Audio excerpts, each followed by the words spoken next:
चैतन्यं शाश्वतं शान्तं व्योमातीतं निरञ्जनं नादबिन्दुकलातीतं तस्मै श्रीगुरुवे नमः।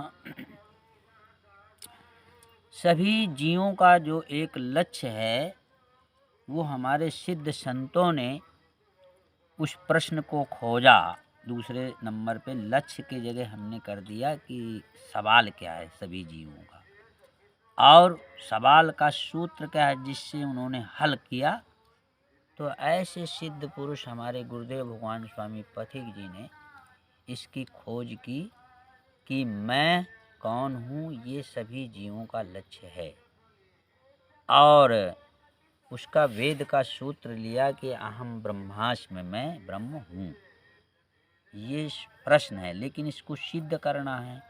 तो सिद्ध करने के लिए उन्होंने एक सूत्र खोजा।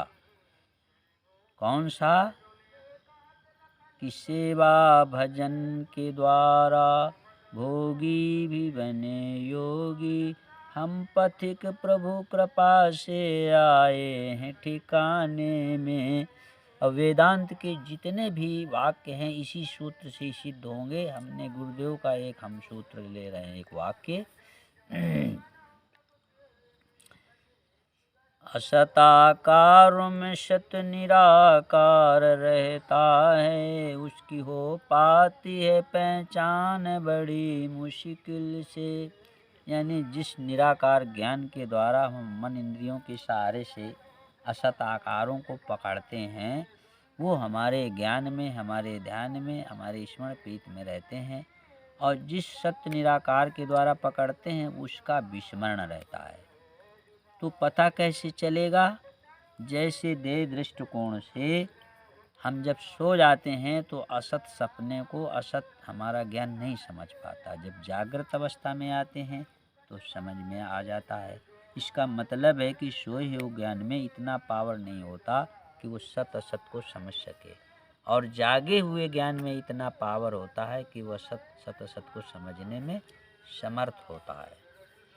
तो जागरण के लिए, ज्ञान जागृत के लिए क्या करना है? कैसे जागृत होता है? जब विवेक का उदय होता है। विवेक के उदय होने से जब मोह अंधकार नष्ट हो जाता है तो फिर ज्ञान हमारा जागृत हो जाता है। और विवेक कैसे होता है? कृपा से।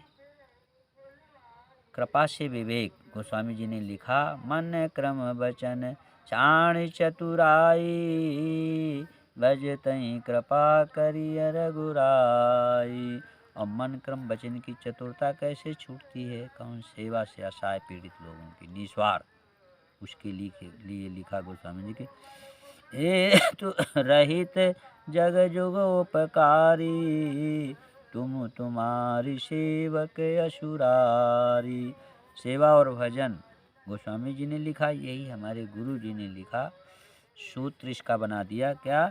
कि सेवा भजन के द्वारा भोगी भी बने योगी, हम पथिक प्रभु कृपा से आए हैं ठिकाने में। तो वो जो वाक्य था, असताकारों में सत निराकार रहता है, इस सूत्र से वो हल हो गया। अब हम अपनी वाणी को यहीं विराम दें। आपको